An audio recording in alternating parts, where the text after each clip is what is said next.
Good morning, good afternoon, or good evening, wherever you're joining us from around the world.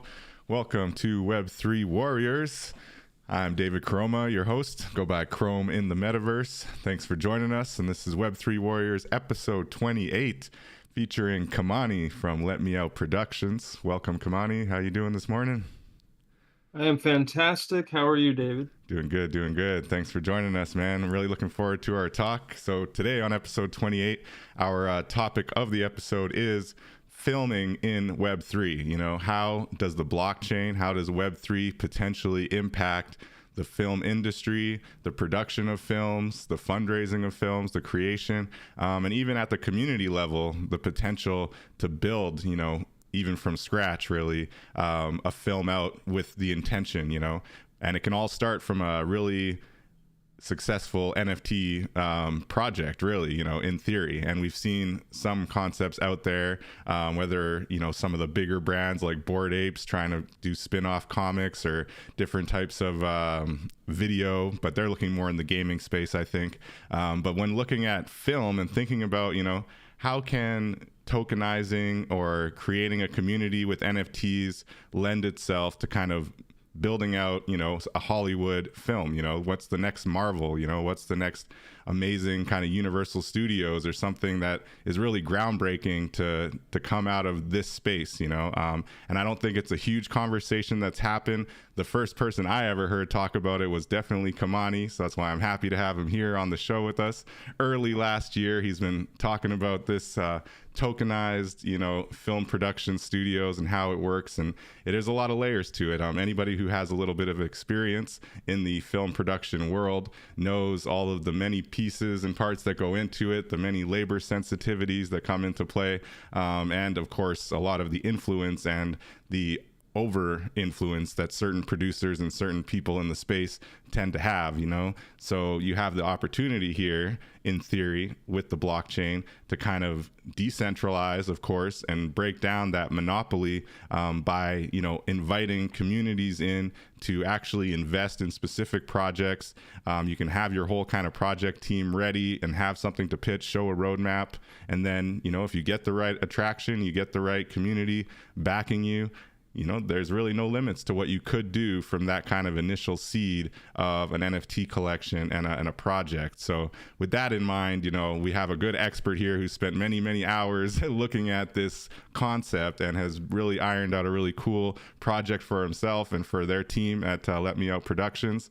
And so we won't go too far into it because I am not an expert personally on film production at all. But I do think in concept, I can see how it does have the opportunity for sure to really decentralize the film industry and to allow communities to really take initiative and have some ownership and have some say in the way that, certain projects are built. And when looking at TV shows, season to season, it allows for some pretty maybe interesting two-way innovative kind of community based approach to how you grow a TV show.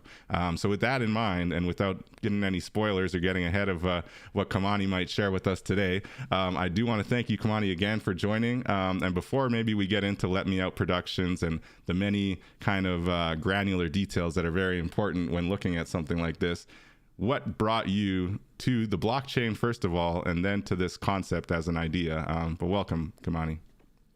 Goodness, thank you so much, David. Everybody watching and everybody watching the record, how amazing is David as a host? You're a prolific, amazing, wonderful content producer, and you've been doing it since day one in this space, man. It's like I celebrate you. Everybody, give David his flowers. Oh, thank you, I Kimani. I appreciate you. back in the early days. I laid out like this. I didn't come into NFTs for anything complicated. I was late 2020 and I was broke just like everybody else, no income. And there's no way to pay the bills. There was some family turmoil going on. My brother was missing, and December 2020, I decided. So somebody on Twitter, one of my Twitter followers, like, "Hey, you ought to check out this NFT thing and see what that's like." And I've been a photojournalist. I have to make sure to say it that way. A photojournalist that covers professional sports for the past decade, shooting pro basketball here in Sacramento. And I always worked for my rights instead of for a paycheck. So that's good now, but bad when I was living through it. Um, and so December 2020, I have all the rights to my, thousands and thousands and thousands of photos I have over my career.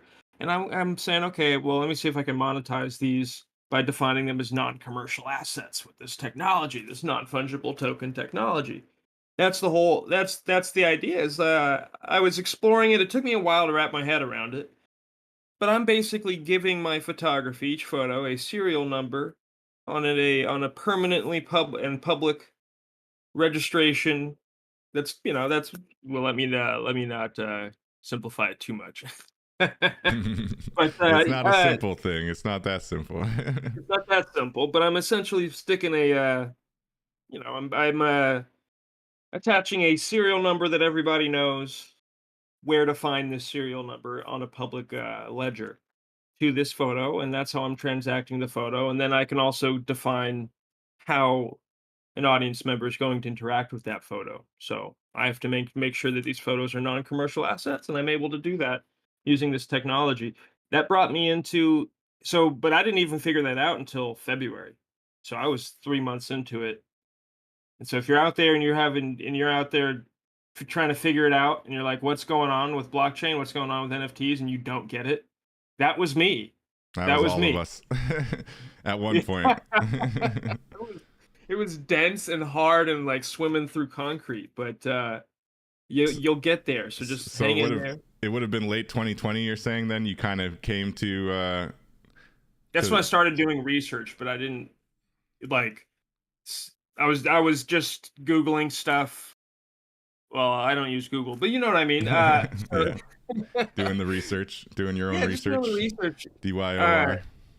at the time, I was gearing up to transit. I was going to retire from my sports media career and go to grad school in September of 2021.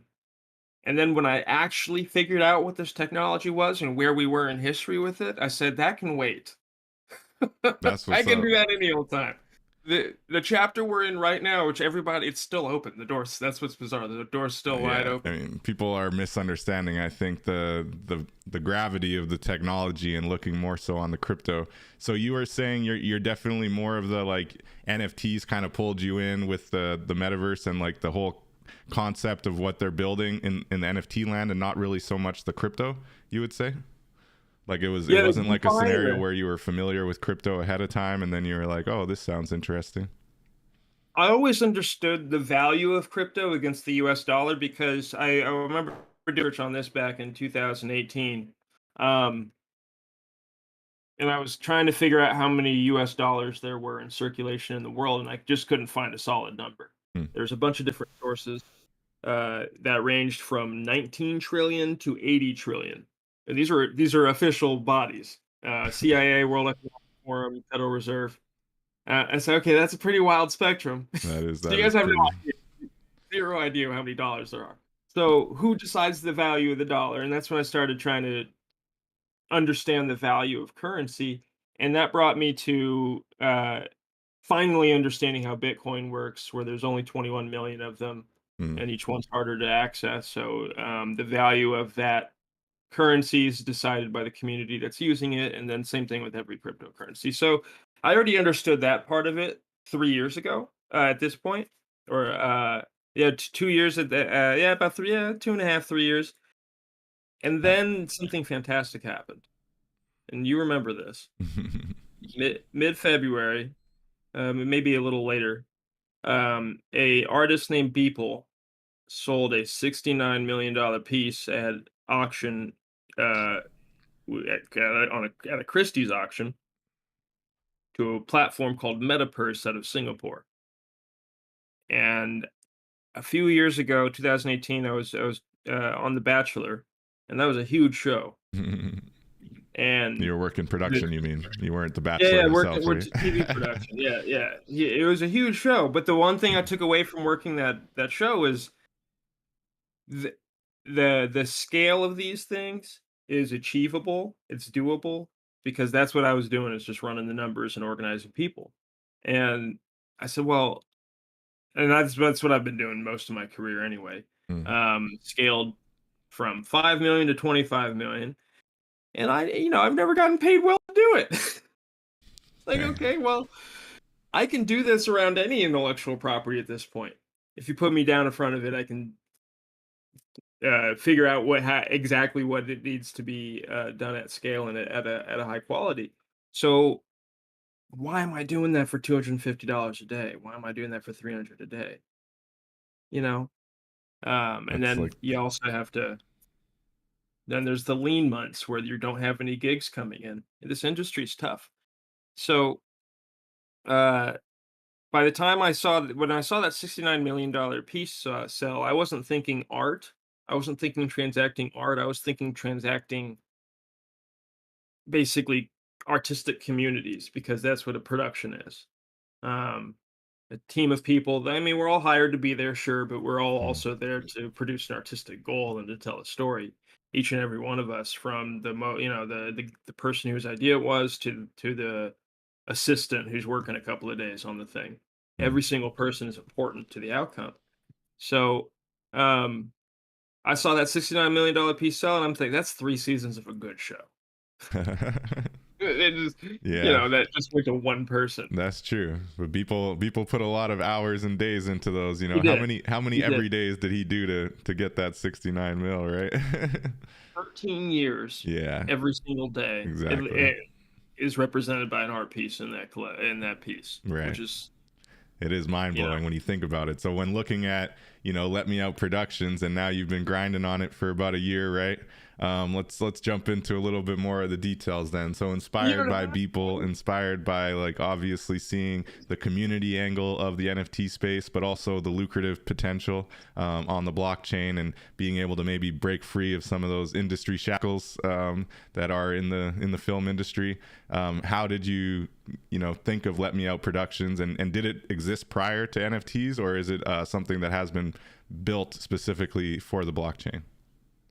This existed since 2007. Okay. Before 2007, I was producing under something called Brothers Cup Productions for a couple years there, 2005 through 2007.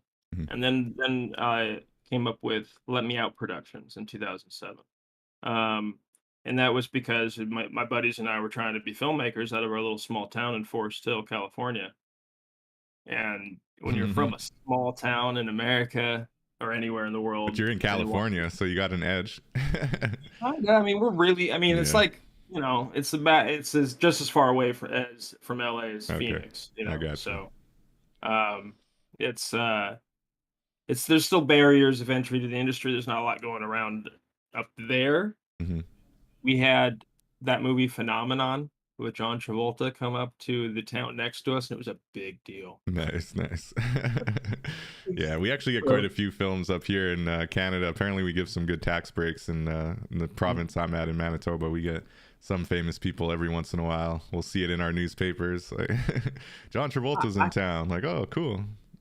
I believe in the Game of Thrones method. I don't think you necessarily need the famous people. I think you make them. But There you anyway, go. That's the way to go. I yeah, like that. yeah, Yeah, Game of because Thrones did do that well, didn't they? Never thought of yeah, what are that. so many shows to do? The Expanse is another one, right? Like Mm, I'll go to my grave saying The Expanse is one of the best shows on television of all time. But nice, nice.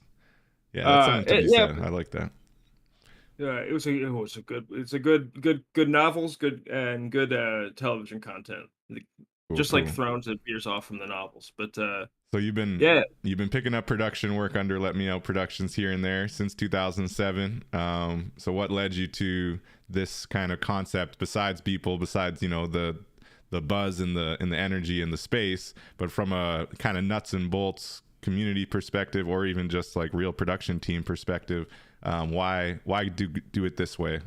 And how has Let Me Out Productions kind of changed since you brought things to the blockchain? the first 5 years we were just getting started. So there's a lot of short films, working support on other people's films, doing stuff for no money, for very little money. That was also the film school years. Uh, but I also was able to get a lot of experience under my belt, and when I think back on it, it's fantastic. But anyway, I had 5 years of commercials in New York, short films all over the place, um, music videos, stuff like that. And then 2012 to 2013, I moved to LA. I tried dip my foot in that soup, and I was producing the news down there, which I valued highly, but I did not go well for me, and that turned out very poorly in LA. And March of 2013, I get a call to come inviting me to come assistant direct on this documentary about keeping the basketball team here in town in Sacramento. Mm, And then that transitioned. We didn't end up needing to make that, so that transitioned into my photojournalist career, um, producing post game shows and shooting high level photography. And then so that would be my winter job, as I would call it, about you know uh, maybe 50 to 90 days out of the year. And then the rest of the time, I'm working with the production things that come up through Sacramento with Let Me Out as a support unit. And you'd be surprised at some of the shows that come through, but it's a lot of house hunters. It's a lot of what I call rich people's backyard shows. mm. Um, Lots of seminars. So House you hunters. pay That's the good. pay the bills, Mm, and you string things along, and the entire time I've seen a huge potential for what this city could be for the film industry as a whole. There's a lot of on location possibility that is achievable in Sacramento with low environmental impact Mm. because you can host everything out of the city of Sacramento and then do remote shoots and do the travel in a day, or it's on, any location you could. Anyway, I won't go tangential on you. So I've always that brought me the sports media career brought me to 2020, where the pandemic shut everybody down. And I'm not alone in this, but I wasn't allowed to work and not allowed to perform in my craft and earn a living. Right. And so I was driven to try to find a new economic means, which brought me to the blockchain and NFTs. 3 months into that, the Beeple thing sells. My head immediately goes towards production budgets and film finance and that sort of thing. I reach out to Metapurse, and had they not been so gracious as to email me back, I don't know if I'd be sitting across from you right now, Wow. because those little sparks of belief go a Yeah, the long fact way. that you took the initiative and reached right out to the people who bought the Beeple piece, that's awesome. So what did they say? Everybody in Web3 knows I'll send you an email. Yeah, no doubt. No doubt. Everybody in Hollywood knows that too. Kimani will send you an email for sure. And he'll So also talk about himself in the third person when he's trying to be a there you douchebag go. over. No, that's good stuff, man. So what did they say? What was the feedback? Oh, I said I wanted to put together what they did was very interesting. That's what spurred all my thoughts. They bought the Beeple piece, they fractionalized their ownership to the Beeple piece, and they created a token called the B20 token. And they said part of it is that they're in Singapore, but they successfully did all of this without creating any securities. Wow. And I found that so fascinating. I said, hey, I want to take that to the film industry where we can fractionalize our ownership over the things that were well stated ambitions for film shows, metaverse experiences, augmented reality things, really any sort of art, anything an artistic community can produce. Mhm. As long as you form a document that has well stated ambitions, you can fractionalize your ownership to those well stated ambitions and assign the ownership to these serial numbers on the blockchain. And that's it was fascinating. um Metapurse, to their credit, gave us 3 months of development, and that was amazing. And then they ended up saying no on June 22nd at 10 in the morning. It was a tough morning. Damn. um so that was but that was so that ballooned from late February, getting that starting that conversation. I had a show that I've been working on for 6 years, Mhm. called Press Pass. Now, 6 years ago, the team I covered wasn't very good, and I knew they weren't going to get much better anytime soon. And even at that point in my career, had I covered any other team, I would have shot a playoff game, which I thought was hilarious. A lot of people, when we're in these little corners of our careers, especially in the media circuit, where we live in the fallacy of comparison, um, we we tend to devalue our presence because of what we're doing. It's like, no, we're all telling stories. Right. I don't place a value on anybody over the next when it Yeah. comes to that, ever. Ever. There's no point. You miss out on the greatest storytellers that way. So that's basically the point of Press Pass, is to celebrate what it's like to be in the environment of sports media around the worst possible team you could cover. And then watching every year as all your career hopes and dreams that are placed on this team get mailed into the ocean because they're going to win 20 games. So um, I think it's a message that speaks to a lot of us in the media, in all of our media walks, is that what we do is we tell stories. And some of us might have small audiences, some of us might have huge audiences. Those of us with small audiences, I always say the best way to think about it is put all your viewers in a room with you, and then it's a lot of viewers. Then those 300 views turn into a lot of people. Right. that's a sold out theater, you Yeah, know. that's a nice way to So think about it. yeah, These it's got people with it's the their only way to metrics think of about sessions, and if you don't it. have thousands and Yeah, thousands of people, then you're not as, yeah, I say that, worthy. and our project has not sold out or cascaded. The only aspect of the project that could cascade is the show press pass. But yeah, so what early March, I put together the writers room. We had our first meeting. The first recorded meeting was March 27th on Zoom. We had the first prelim meeting on March 13th. And by the end of March, I had over 30 attachments on season one of Press Pass, and a lot of these were industry professionals that just like me and believe that I'd be a great showrunner, Nice. knowing nothing about NFTs. Right. Um, April comes, a tragedy strikes. April 10th, my brother passes away. Oh, sorry to I hear did that. not know at the time. I didn't know for 3 weeks. Mm. So we kept working through the writers' room. We kept on meeting the benchmarks that were laid out to us. And I'm sitting there not knowing my brother passed. Now, energetically, I knew, but Mm. like in retrospect, you think about the how you felt at the time and all Right. that. And then by the time May rolls around, early May, I find out, and then my spirit just, we're building a comedy world. Yeah. My spirit just crushed. Not in the right space. Yeah, I'm not. You can't show up and tell jokes. Mm-hmm. So I lean on the writers' room pretty heavy, and what we did, because I don't have any money to Mm. this date, don't have any money. We haven't sold very many NFTs. What we did was we signed all the writers to aleatory agreements. So at conditional points, meaning that once we achieve certain value points in our raise, that's when they would get their back pay would get triggered, and then their contract would pick up from there. Right. So that's the way that we arranged that, and they were all okay with that. And to their credit, these wonderful writers showed up for 3 months, on that situation. Mm-hmm. And we thought we had something really good with MetaPurse.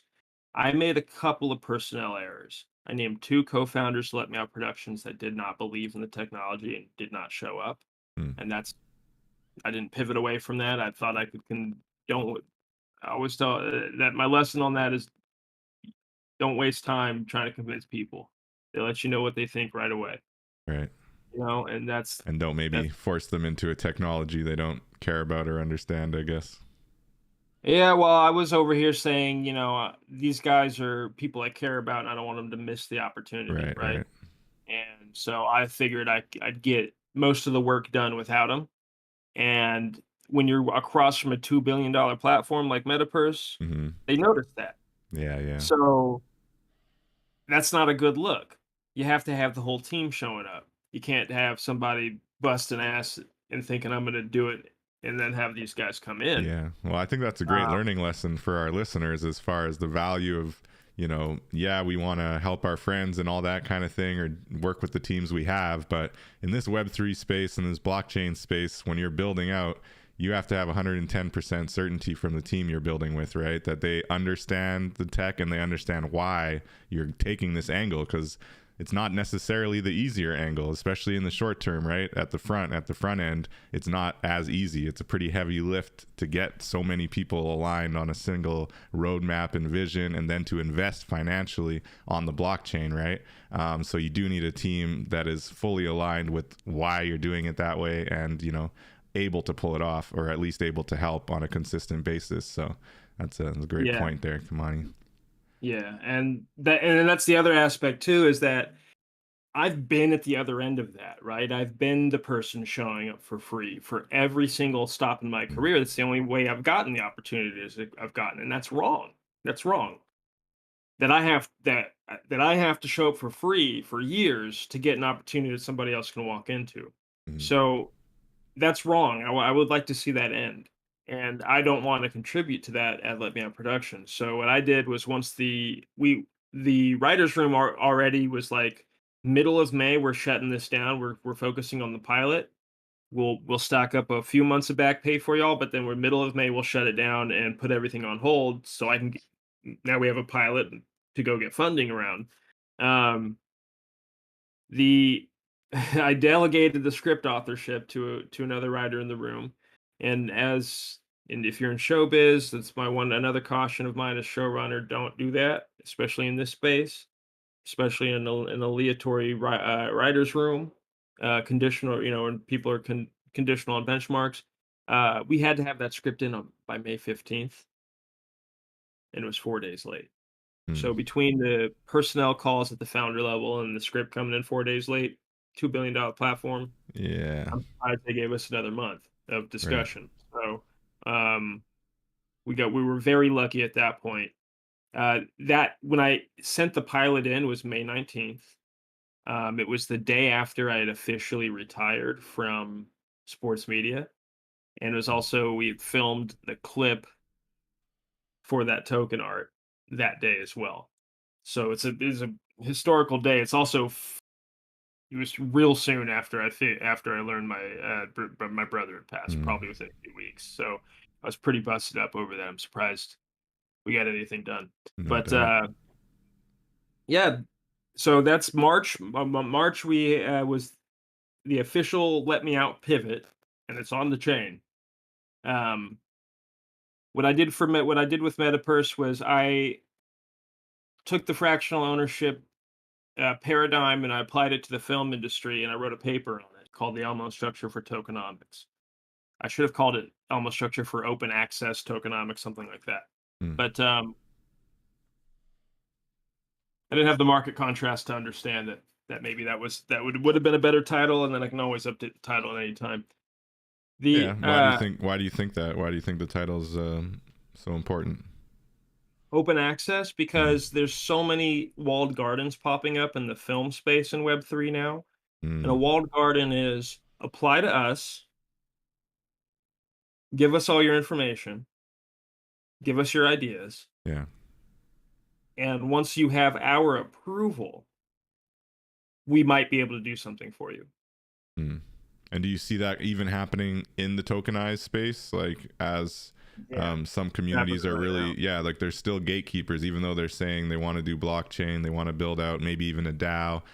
The way that you apply, the amount of money you have to pay to get yourself in the door, and then the actual activity that's happening after you're in are all, somewhat questionable. And it does seem like a little bit of just certain influential people creating this space and acting like they have some grandiose plan, but often A, it costs too much, or it's cost prohibitive, or B, they're just very selective, or C, it's all just BS, and they're acting like they're going to do some big project and they end up doing nothing.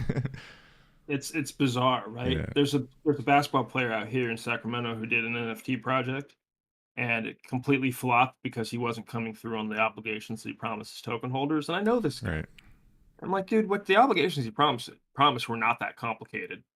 Could have been carried out in a week. 'Cause a lot of it Wow. was just like buying jerseys and stuff. Right. And it's like you just need a project manager that knows how this technology works and knows how to facilitate these obligations. And that's not what's happening in this space. So, and then the other thing is that the obligations are not well defined, and Mm. I call that ahead of time. You know what I'm saying, Yeah. man? Yeah. That's what's bizarre about my paper is like, And earlier you were talking about that. well stated ambitions, and the idea of the importance. I don't know if that's an actual legal term, but I do know when looking at trying to avoid being a security under the American SEC regulations, and when looking at even just the way you pitch your project. To your point, those well stated ambitions are very important, and how clear they are, and how much they're not necessarily promising some big monetary payout or anything like that, right? Yeah, maybe speak to that more directly. Like, how does that differ, LMO versus maybe some other similar projects that you've seen out there? Super excited about what the Elmo structure for tokenomics does and is. So the very simple breakdown is we took a different approach to fractional ownership than what MetaPurse did with the B20 token. Mm, Because we decided even if somebody did want to enforce that with a smart contract, there still needs to be a general term sheet that you're presenting to collectors. And when you think about it, what's the best thing you can offer to any consumer? especially when it comes to an endeavor that you're asking them for support for an outcome, ownership in that outcome. Yeah. So that's the best. That's the best chip that we can offer. That's the number one thing I think consumers would be interested in, is even on a ceremonial level, being a part owner of something. Right. Um, so that was the paradigm I went into it with. The Elmo structure is a very simple breakdown. It depends on where you're locally at if you wanted to use it on a platform level, but using a legal wrapper of a deed, I want to be clear that neither David or myself are offering legal advice or financial advice. Definitely not. Gotta be clear every time we're talking about legal wrappers and Right. documents and stuff. But he said, well stated ambitions. Um, I come from a background of, I come from a background of foster care, and my foster dad is a civil engineer. So I grew up in a home where uh, he was constantly discussing deed law and property transactions and stuff. And we also, in Forest Hill, which is an old West town, a lot of that stuff is still, you'd be surprised at how young a lot of it is. Um, so uh, basically, long story short, a deed is what you use to claim an immovable property. And early in the process, I was asking my various legal experts that are in my circle and around the project, is intellectual property immovable? And I started describing the precedents that I found in my research and then also my thoughts on it. And I'd be curious as to your audience thoughts on it. Mm. Is intellectual property immovable? My point is that yes, it is immovable, because when you talk about, let's just use Marvel for example, right? Just a very loose. But Stan Lee is the point of origin for a lot of that material, Right. and we all know it. And anybody can step in and tell a story from that world, but the point of origin is immovable. It's Stan Lee. Everybody knows it. Right. And as this, so now we have a paradigm we're all enjoying of intellectual property is immovable. Enter blockchain technology, and you're staking. We're all in the old west now. We're staking our intellectual property. Go put the four corners down on the plot of land. And the only way to do that is to describe it as thoroughly as possible. And the best way to do that is to use a deed For sure. and and register that deed just like you're registering it with the county back in the old days. That makes And so sense. my my I've been in the industry for 15 years, seen a lot of shenanigans. I've never been on the blockbusters myself, even though please give me an X-Men film, just one. One day, But one day. yeah, one day, right? Uh I have seen a lot of shenanigans in this industry. We're seeing them all the time. You saw it with Quentin Tarantino earlier in 2021, and you're seeing it with Sly Stone right now. Hmm. Where creators don't own their intellectual property in this industry. And so I'm trying to establish a whole new industry infrastructure, which I know is ambitious, it's disruptive, but it's sustainable and benefits everybody, including the legacy folks. And Did you what want to we're touch gonna briefly on the Sly Stone comparison though? I'm just curious. I think I had heard about the Quentin Tarantino one where someone kind of tried to do something that they claimed was connected to him, but it wasn't, right? Tarantino doesn't own Pulp Fiction, right? His Ah, movie that he created and wrote, and mm, from his own, he doesn't own it. right. Miramax owns it. But Gotcha. Tarantino does retain some rights within that contract. 39-page contract, fascinating. I read every page, Nice. and he retained the right to produce interactive media. Hmm.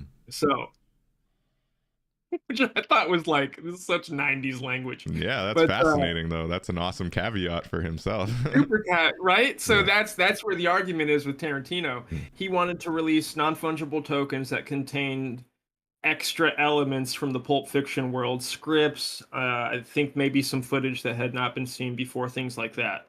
Just stuff that hadn't been seen before. And Miramax is like, no, that's our property. You can't sell that property online as digital assets. And Tarantino's like, well, I reserve. It says here that I have the right to produce interactive media. There you go. Sounds fair to me. I mean, I would consider NFTs, depending on what exactly you're pitching, but it could definitely classify as interactive media. That's something I don't know if that's been resolved yet, if it was settled. That's interesting. Um, Thanks for bringing that up. I hadn't heard the details of that. I feel like I heard rumblings of it, but I didn't actually look under the hood and find out what it was. that one doesn't end up in court. Something like that's going to end up in court one day, and No the doubt. outcome of that is going to have huge implications Big legal for precedent, right? all property. Say what? It's a big legal precedent, right? Big legal precedent, and then also it can determine what can be done with old properties on blockchain, and whether or not the Elmo structure could apply to old properties, for example. Yeah, that's The awesome. slice. Oh, sorry, No, that's good. my bad. Sly Stone. Oh, Sly Stone, his thing, he created Rocky, but he doesn't own Rocky. Hmm. Some family owns Rocky. One of the executive producer families that helped it get going owns it outright, and now they're just telling stories out of that world without his approval, Ah, and he doesn't like what's happening with the characters. yeah. So, and I think a lot of fans can let that resonate with them. And there's an intellectual property that you care about where that's happened, I guarantee you. Guaranteed, So guaranteed. So when you look at Sly Stone as that's kind of an opposite side where the actual creator has been essentially robbed of his IP rights, right? Or their yeah, IP rights. So what do you think he could do or they could do kind of within their rights? Maybe it can't be Rocky, quote unquote, but like you could lean into the fact that you did create Rocky and I'm the creator of Rocky and here's my new, property. Do you think that that would kind of help someone like Sly to potentially carve out a whole new space on the blockchain? Like, I don't know if he's familiar with it, but it seems like someone like that who's been basically done wrong by the industry could come in and be like, hey, let's do something new and like fight back. I created Rocky. I'm the real brains behind it. Here's my new idea and let's run with it. I feel like I that would would be welcome Sly with open arms at Elmo. right. You know what I'm saying? Like, I would say, Sly, please come here, executive produce press pass. There we I go. know professional basketball sports media might be out of the world for you, but I have a character you can play. And then uh past that, there's a few movies I have that would be great vehicles for him. But then also, I'm exactly like you. Like, let's come up with something new. He's still a young guy. Nice. So let's come up with something new. He's got another 20, 30 years of storytelling in him, I bet. There you go. So let's come up with something new. Let him have Rocky. I know. It's what got you the start. It seeded everything. It's the genesis. Well, I don't know if it was Rocky, right? It was a lot of things there, Right. Yeah. but Of course. that was one of the big ones. And so emotionally and spiritually, it's going to forever mean a lot, and it's gonna forever hurt to see another piece be released from that universe that you didn't have any say over and didn't approve of, because these are your characters. You created them. They're your children, and Right. so to speak. So the answer now is we're not going to negotiate the franchise with any financier, because that's what's happened with the Tarantino situation, the Sly Stone situation. That's what happens to all your favorite TV shows that get All of canceled. them. All the All of film, TV, film, When we movies. go sit down with well, let me not say any specific one, but when we go sit down with a major financier, a production house that is rubber stamping the yes on our projects, because not a lot of people know this. Hmm. So just to get into the right room, right? So that's the to get to the pitch, to get into the pitch meeting, you have to know people who know people who know people.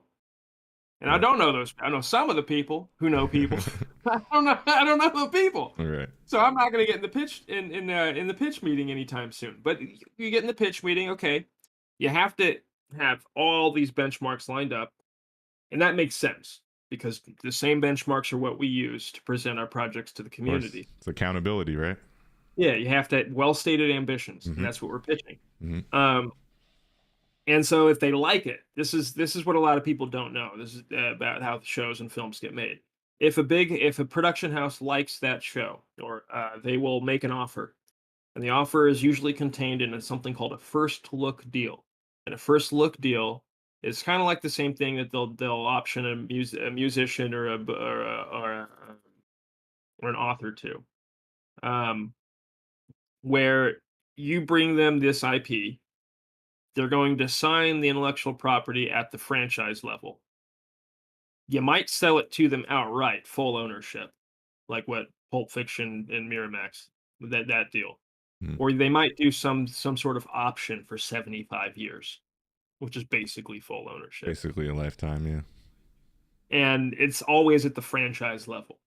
So you're bringing them a specific story that you want to tell, a film or a season of TV that tells them, maybe maybe there's a series in there, but you're Mm. bringing them a story that you'd like to tell, and they're going to buy or option the entire world. They're going to buy or option your exclusive time and your production for the next 2 to 3 years. So that means that not only did what you brought them is theirs, but everything that you create in the next 2 or 3 years, they have the first rights to. Wow. Yeah. And the money on that's going to be good if you're starving, but then a year or two into it, after you become that you know that machine, it ain't going to be good money anymore. And that's So going to be like 90,000 a year, something like that. Maybe with right. incremental rate. You might own points on the work. You might not. Depends on who you are. Points are the Right. way Yeah. that The lead actors, right? The lead actors get some points maybe if they're lucky. You get the Jack right, Nicholson treatment on Batman. right, and that's just the way the industry uses to basically distribute some of the revenue streams on a work. Mm.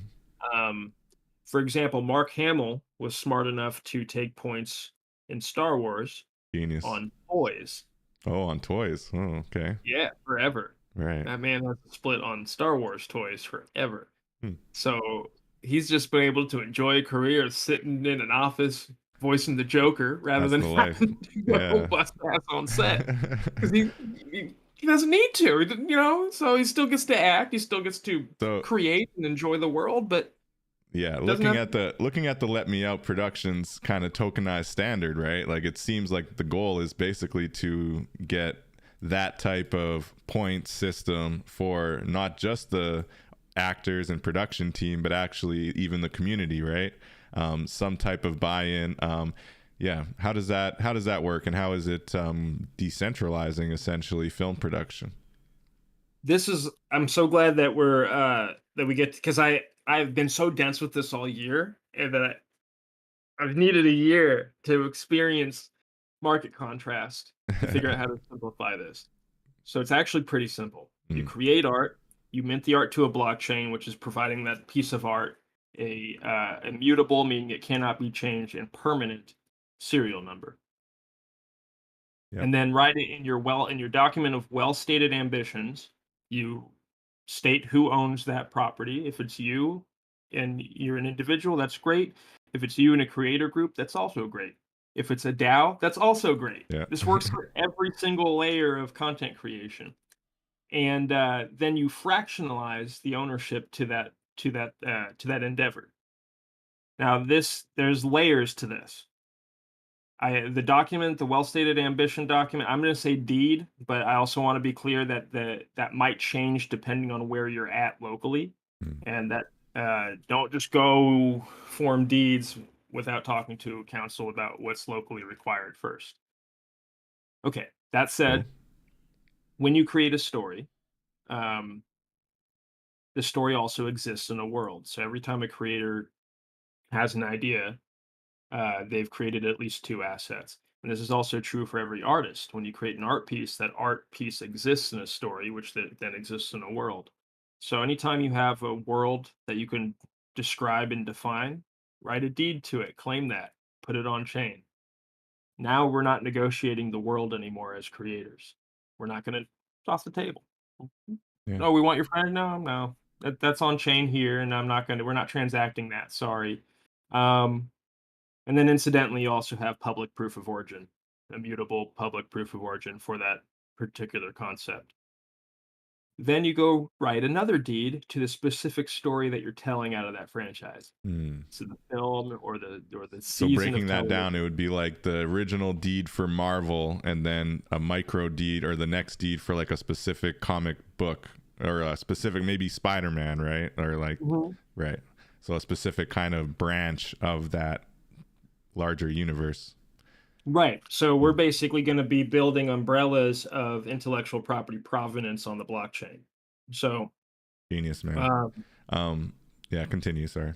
yeah, I think that's a great way of putting it. Umbrellas of intellectual property provenance, That's where it. the franchise is the tip, and then everything that be contained in the franchise, be they limited stories, films, seasons of television, metaverse experiences, augmented reality presentations, s- theater, um, Anything and everything. Yeah. anything. Music, characters, art, everything can be umbrellaed and chaptered under your organization of intellectual property using deeds, which just describe and state the ambitions of each particular thing underneath that intellectual property franchise. It Right. states the ambitions if it doesn't exist, and if it does exist, then it just describes what exists. And you can update these. That's what's the beautiful thing. It's that's why it's like Yeah, you can update the metadata, right? But only the creator can update the metadata. only the So creator that's can a very update the important deed. caveat, not just anybody, Mhm. right? Yeah. Right, and then only the creator can update the deed, and this is where it gets really crazy. You can fractionalize your ownership to anything. You can say, "Oh, I have 100% ownership of my phone, and I'm gonna fractionalize it. I'm gonna write a deed to my phone." You can do this. This is something you can do. I'm Very gonna write a interesting. deed to my phone, and I'm gonna fractionalize my ownership to my phone to 100,000 parts.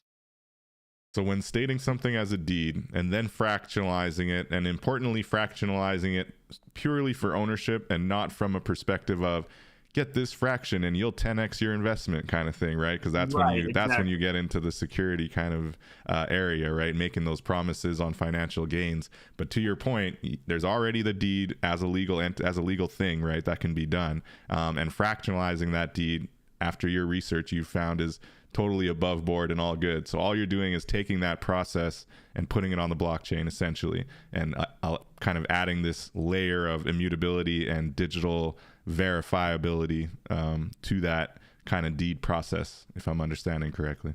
Yes. The Cool. deed is to help define the relationship with the consumer of what they're getting involved with on the property. Mm. It's also to describe the property, provide the creator proof of origin on the blockchain with a timestamp down to the millisecond.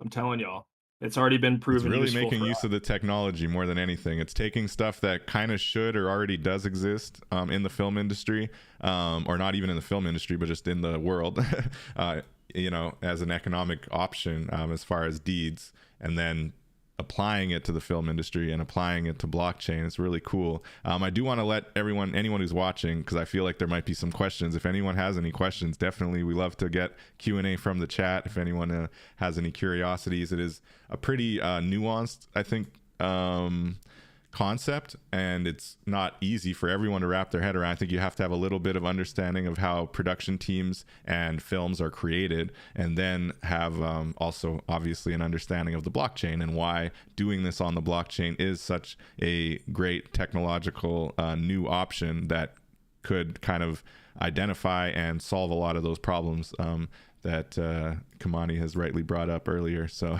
just wanted to mention that. Definitely encourage any Q&As, because I think it's getting a little heavy, and we definitely love to have any questions if there are any from the chat. But really great. I was curious because you had mentioned how kind of the B20 fractionalized protocol that the Beeple buyers, whatever Metapurse created, was kind of your inspiration. Do you think that Let Me Out Productions kind of as a model requires its own protocol essentially to really make this, something that could be easily taken and used from an open source perspective, by other production that's why we companies made down it the open road. source. If you're the ones who create it, then you've always got that. I mean, you already have it on paper and you have the concept, so you are the one who created it. But I feel like that next layer of certainty would be to actually have a dev create a protocol that does all of these things and is, you could even call it the LMO protocol. Well, we'll get there eventually. I've got to pay the dev team, Right. Yeah. and No, it's a big, their launch big lift, I guess. Yeah. their launch fee is 25,000. So I have to cover that, and then also cover the rest of the pre-production unit, which is in total 180,000 for the pre-pro unit. And so once we achieve that value raised in the collection, for season one of Press Pass, and we'll also at this point, we're considering all Ethereum value raised towards the benchmarks for season one of Press Pass. Right. Um, we'll be able to launch pre-pro and get our dev team on it. Now, the benefit of making that open source, and also the benefit of being so early before any contrast came into the space, because I published the paper of the first draft of the first public draft of the almo structure was published on March 21st, 2021, and we minted the first company ownership token. So going back to the deed thing, I own Let Me Out Productions LLC. That's Mm-hmm. the sole owner with the state of California. Mm-hmm. I wanted to welcome in 20 named partners, including 2 co-founders and a number of people that sit on our creative board and our advisory board. Yeah. So I wrote a deed to name my partners and welcome them into the endeavor, and I filed that with the state of California. I also fractionalized my ownership to Let Me Out Productions in that deed and say this is how I'm going to negotiate, track, define, represent ownership with these partners. So normally you can do that anyway. You say, okay, 20% go to this partner, 15% to this, whatever, whatever. Right. But when you fractionalize and use a pool of non-fungible tokens to track those assignments, it's so useful. Right. And Because it's so now accountable, right? There's no more, like fudging the numbers or writing in something that wasn't totally agreed upon or whatever. Like everything's in black and white on the blockchain, right? It's amazing. Exactly. I want to say what's up to Rick. We got Rick in the chat, Meta Screenplays, and thanks to the Let Me Out Productions dropping the link in there. Definitely recommend everybody go check out their OpenSea, Let Me Out Productions. You can find all of their tokens on there and invest and be part of this amazing decentralized production structure. I got a couple myself, definitely, full disclosure. But Rick had a question. So what steps should you take to define text stories on the blockchain? So do you think that this kind of system how could it apply to stories of literature as opposed to film maybe? If you go to the intellectual property collection for Press Pass, there's 2 deeds on chain that we have: the deed of partnership to Let Me Out Productions, and then the deed of assignment to season one of intellectual property. Season one of Press Pass, Cool. and both of them are on our OpenSea collection. They're on OpenSea, Yeah. and so that's free to mint. And you can convert your PDF to an MP4 and mint that. I suggest keeping a change log in the document for any updates that you file, and then link to the PDF for anybody who owns a token in that endeavor, so they can print that out, hang it on their wall, highlight their token ID, etc. So it's free to mint. There it is. Yeah. Well, I Very got the cool. paper. There's what do we got here? Yeah, I'm seeing there's LMO structure for tokenomics. That works too. I mean, that's a paper that I converted to an MP4 and put on the chain. Cool. And does it So come with the unlockable PDF, or maybe you I'm can't looking buy at the that. wrong That's just for collection? proof of origin. These are for, so one of the counselors that I spoke to early in the process, there's been some debate about this in Web3 between a bunch of intellectual property lawyers, entertainment lawyers, et cetera, et cetera. The counselor that I spoke to early in the process, and I had 3 different counselors working with us when I was putting together that paper, um, said that blockchain proof of origin will win out in a court case for provenance. So if Nice. there's ever any dispute for, like, he's got the teams on screen that from what I'm watching here, and we have the Miami Crypto. Yeah. So if somebody else were to come up with the Miami Crypto as a fictional professional basketball team in their story world, that's the point of origins in our story world. So Right. Yeah. if they wanted a relationship with that team, they'd have to license it with us. No It's doubt. totally doable. Yeah, so it's all on Completely there. doable. I don't want to lose Yeah. track of Rick's question though. Specifically, do you Yeah. think it would apply kind of in structure? Putting these kind of deeds on the blockchain could help kind of literature stories. I mean, I guess we brought up Yeah, absolutely. we brought up the example of Marvel, right? And those were all works of literature.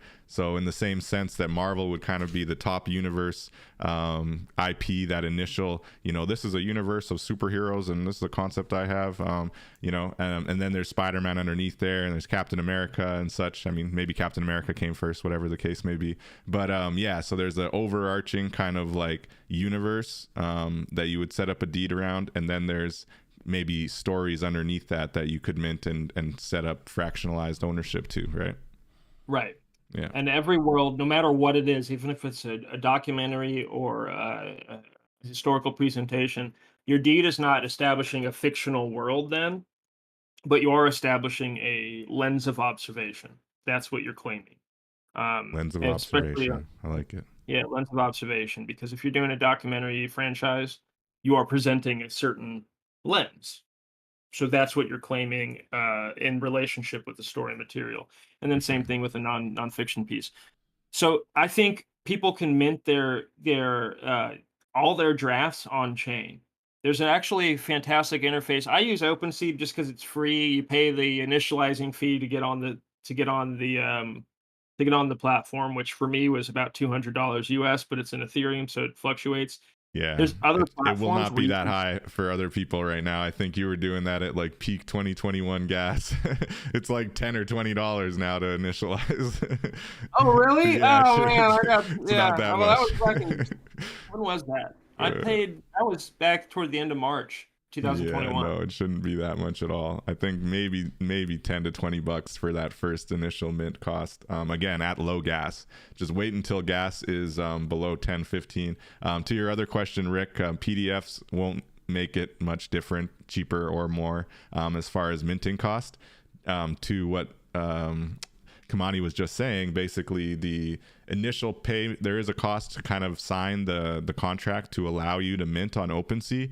It varies depending on the gas, but I would recommend waiting until gas is below like 20 Gwei, which is pretty often these days, or even below 10, and it'll be probably $10, maybe up to $20 tops for that initial signature on the contract to allow you to mint on OpenSea. But after that, there's no cost at all. They do what they call lazy minting, where the person who purchases the piece from you will actually pay the cost for minting at the time that they purchase it.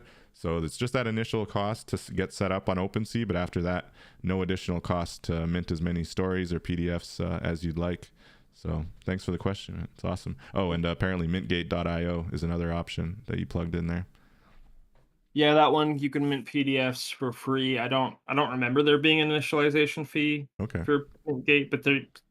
Anytime you're interacting with the Web3 site and they're asking for a verification transaction, there's probably going to be a slight cost of entry to it. So Yeah. it's always good to have a little bit of Ethereum when you're navigating these Web3 streets. That's it. But yeah, that just umbrella everything. So anytime you can form a franchise around your creations. Anytime, put that franchise on chain, even if it's just like a one-page thing on a Softman interface where you convert your PDF to an MP4 and put it on OpenSea and hide it so nobody can see it. That way you have your proof of origin on chain established and you're comfortable developing that material and moving forward with creating a community around it. That's the other nice thing about having it on chain is you're. This is such an important conversation, Kamani. Honestly, I'm surprised. I'm like 28 episodes in. I've never even thought about this whole concept of really using blockchain as a legal kind of proof of concept certifying, tool. It's weird because that's the only thing I was thinking when I came in, man. I was like, wait a minute. So I could contract not the individual, but the token ID. That's basically the long and the short of it. Right. You're writing when you're providing collectors' rights in the intellectual property that's backed by an ownership assignment. You have to make it explicitly clear that they are not collecting a future flow of wealth in any sort of passive way. They can collaborate on that wealth, or they can Mm. collaborate on the project, and then you can pay them. Pay them whatever you Ah, want. that's But an important distinction, though. yeah, they have to collaborate. Mm. So, like, I saw something the other day where one of the marketplaces said that they had paid out over 530 million to the folks that were staking their the coin for the marketplace. Mhm. And I'm like, dang. I I know right now that doesn't violate any purview, right? But that is absolutely an instrument for financial reward. Right. If you're staking, if you're staking NFTs, you're staking a cryptocurrency, and then you're earning, and they're paying you for staking. I don't know. Actually, I think that might fall in legal advice that I'm not qualified to No, I give. hear you. And that is a sensitive area. And I've heard from a lot of people in the space. Well, not a lot, but basically the more kind of legally cautious, maybe more sensitive around some of that so-called security legislation or the Howey test or whatever. And a lot of those guys who are more concerned about those things basically do not go near any NFTs that promise staking rewards. They're just like, oh, you're talking about staking? No, I'm not interested. Like, and I'm there like, yo, that sounds awesome. You know, I'm gonna stake my hero. I'm gonna get a bunch of like, you know, NFT free NFTs or like different coins dropped to me. It's like, yeah, sure, I'll take it. I'll try it out. But you know, with that in mind, I don't make a lot of money on that. I don't make any money on that. You know, for the feds listening, but it's like it's an interesting angle. And to be opposed to staking, to me, seems like America's really setting themselves up to be at a disadvantage in the industry, because I don't think that like Canada, where I'm at, or even Western Europe and a lot of other advanced kind of societies are going to take that same hard tact against kind of staking in the crypto space, because I don't think it's the same as a security. Like when I read the actual black and white text of what America calls a security and why they have these protections and that, I get it, and I see why they exist, but I just don't think it applies to the same extent in the crypto space when you're looking at a global decentralized technology that in order to actually enforce that, you have to actually reach into the blockchain, you know, identify that person's wallet address, connect their wallet address to their individual legal name and entity, social insurance number, then find out everything they're doing, all the tentacles. I mean, and now you hear they're, you know, hiring however crazy amount of new IRS agents and SEC people. So maybe they're up for the task. Maybe that is what they want to do, but it just sounds horrible and antiquated to me. It's like, yeah. If you're a creator, this is why the Alamo structure is so important to establish as infrastructure. I want to help protect you, and the consumer, because our responsibility when it comes to that's why all that stuff exists. So we don't defraud the consumer. That's why all that exists. In theory, yes. In theory. So if we establish infrastructure in this early space where we have we're all agreeing to ethically establish our intellectual properties and define interactions with our token holders in a publicly transparent way that's not hidden behind the code of a smart contract. That's the other benefit of using the Elmo structure and traditional paperwork to spell out the relationship with the token collector. If you went to I wonder, there's a Kimani's personal collection under the Elmo collections. Yeah. And then that's where the deed of partnership is for Let Me Out Productions, and that's the one. It's not the Okira one. I was going to ask you about your photography, but I want to wrap up the Let Me Out conversation first, because I really like your photography, and I like that you've incorporated some of them into the LMO stuff too. But yeah, I would need is it proof of origin? Oh, let me just I'll put the link in the chat. Cool. Because I forget that we are in a modern era where you can do that. Yeah, sort of thing. Know, we're just live streaming. We're riding with it. Again, if anyone has questions in the chat, thanks, Rick. Great question. What's up, Sasha?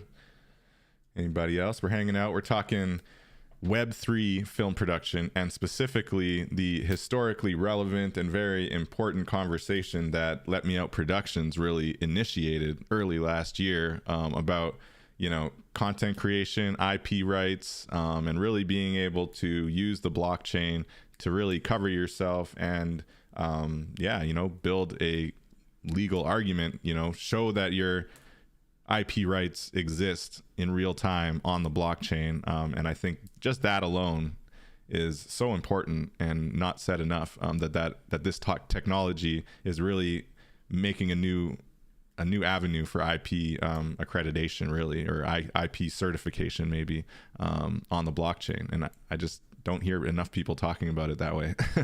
And I like that you actually went through the legwork to speak to legal counsel and say, you know, like, this is obviously proof of concept, right? Like, once I put it on the blockchain, if I've put it on the blockchain before anyone else in the world has said anything about it, and then you start seeing people stealing that idea, I can go back and point to this piece on the blockchain as proof that I created it, right? And you've had a lawyer tell you, yes, that'll definitely stand up in court. Like, that's amazing. It's very Yes. important. Yeah. In fact, I won't dox his name out loud, but his Twitter handle. Actually, I don't know if this is true anymore, but he had the @Fiddigel uh, Twitter handle, and he's an IP lawyer, and he's a great resource of education, and particularly when it comes to IP and entertainment law. And then I'm one of my main counselors that I've been working with for a decade now is an entertainment lawyer, entertainment fashion law. And I also had another guy who was a securities regulator from the Reagan administration. So you want to talk Wow. about a hard ass when it comes to The fractional ownership. securities regulator under Ronald Reagan. Sheesh, you got some Yeah, interesting I have contacts there, resources. Kimani. You can look him up. His name's Alan Ettinger. He was phenomenal. We had some great conversations regarding this. Amazing, But man. yeah, so I put a link in the chat to the deed of partnership to Let Me Out Productions, and I converted the PDF to an MP4 and then minted that to the blockchain. And every page, it's a new page every 5 seconds. So you can full screen it and then do that. And then if you're a token holder, you have access to the full PDF and you can print it out. We And do that's that any so nobody token. can Any copy it. token gets you access to that. The ones you have do. Yeah, yeah, cool. So, because you have the tokens mentioned in the deed, so you have access to the paper. Nice. So, basically, this is a well-defined statement of ambition of what Let Me Out Productions is and does, and where we're going, and what we're doing with our collective. And for those who are interested in finding out how you fractionalize, this is a great document to use as a reference. Again, not legal advice because this changes depending on where you're at locally. I'm in For sure. Sacramento, California. and- Regional things. Yeah. Yeah, Sacramento County, California. There's different things we can do with deeds and LLCs where I can write a deed and have a private endeavor with up to 99 partners. Have one of the partners be a trust. Have that trust be managed by. Anyway, I won't get too deep into Yeah, it. yeah. No, So, you've done your work, man. You've done your research for yeah. sure. So on the minute and a half mark, 1:30, the collector rights are defined in that deed of partnership, and you can see the language there, all the properties and the rights that these tokens have, and not just that they have, but these are the only rights that they have, unless the community would like to discuss rights expansion. But that's the beautiful thing is that now we have a community to discuss rights expansion with, Exactly. Exactly. and we can just say we can work together and say, okay, what's working, what's not. Hmm. Can we improve this relationship? Because everybody knows who's collecting, they know what they're getting involved with this document. So if you like the art on a company ownership token, go for it. But there's also a ton of utility that's provided by a company ownership token, Yeah, so maybe you can including. speak to that a little bit because I think you did mention the important caveat that you don't get passive income from the company ownership token. So, what is some of the utility and what are the benefits down the road? Let's say Press Pass blows up and Netflix is signing you and you got all this revenue coming in, or sorry, I shouldn't mention specific one, but anyone signs you, whatever the case Oh may yeah, be. hey, Netflix, But, please. let's say that happens and there's all this, the project's blowing up, revenue's growing. What is, if not a passive benefit, is there any financial benefit for the company ownership holders? Or is it more of a matter of just having that voice within the organization to at least be part of the organization and then benefit from it, tangentially, kind of? There's guaranteed access to paid collaboration, and Okay. that paid collaboration uses the equity assignment to the token as Mm. part of the math of the consideration. Interesting. Cool, cool, cool. So guaranteed assignment as a token holder when you reach Right. out and say, I'd You like have to to help with volunteer. X task or even pitching a specific idea. What do you think Yeah, that good looks pitch. like? Well, that's the number one ship, right? The number one thing that we can provide to NFT holders is ownership. But you don't want to provide that explicitly with a flow of wealth across from that ownership. Mm. At least as of right now, that is illegal. Um, we'll see how the laws adjust to this technology. Maybe that won't be forever. We don't know, Yeah. especially because we are the government. I would hope it would innovate, you know. I would hope that Yeah, I yeah. hope we update because we're also, we also have to realize as as human beings that we are the government. So, Exactly. we're not beholden to these pie in the sky things. I honestly, I mean, hey, I know there's a lot of conspiracy out there, but I'm also one of the people that's like, how much time is there really in a day? No doubt, right? It's tough, man. um, You got to but balance it. You got to find that balance. Right. So, number one perk is the 0.0002% ownership to Let Me Out Productions. That's assigned specifically to the serial number of Right. that piece of art on the blockchain. So, when you collect that piece of art, you are also collecting that ownership assignment as it's assigned indeed to that token ID. You can print out the document, hang it on the wall, highlight the token IDs you've collected, and know that that's your interaction right there. This is decentralized, meaning that I don't have. This is why I'm able to do this in Sacramento. I don't have to name you guys as individual partners because I can only name 99 named partners. Hmm. I got 80,000 token IDs in here that all have assignment of ownership. So there's And not any potential place down the road where they're going to come asking for some kind of proof or I don't know KYC on these many owners of collector tokens. I don't see how that's anybody's business aside from mine. Right. Is the thing. Like, I'm the one who's chosen to navigate my ownership of this asset this way, Yeah, that makes sense. and it's public. I'm not defrauding the consumer. So that's basically the long and the short of it. What is there to govern? Is it a behavioral issue? Because so that's my belief on it. No, that's I'm good. a That's good because you've got to put that line somewhere. You know that goes to the right. financial or the kind of sovereignty and the accountability that we are, all about in Web3 and on the blockchain. And I think that there has to be some kind of line. And as long you seem to, you've obviously done your research, so you know where that line is. And so it's really cool. And to your point, it might be different by region, by jurisdiction, but you are confident in the way you've broken it down here. So I mean, it's a big lift, right? So 500,000 non-fungible tokens is a lot. You're not too concerned about someone really loving your idea and coming in with like $1 million and buying up, I don't know, half or more Oh, of it's them, or impossible to do that it's impossible because to do that.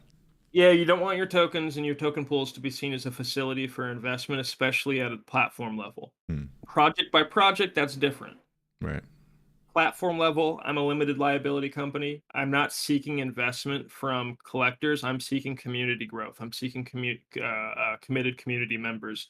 So I have when I filed the company as an LLC in early 2021. Before that, I was a sole proprietorship.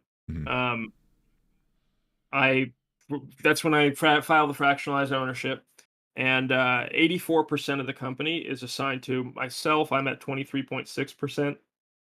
Our two co-founders at 19% each, and then our various board members at most 2%. Right, so Right. altogether, those assignments total for 84% of the company, and Mhm. therefore 84% of those 500,000 tokens are already spoken for, and they don't exist yet. They don't need to exist yet. But when we're ready for the official ceremony for transfer, all of the named partners in the deed of partnership will receive their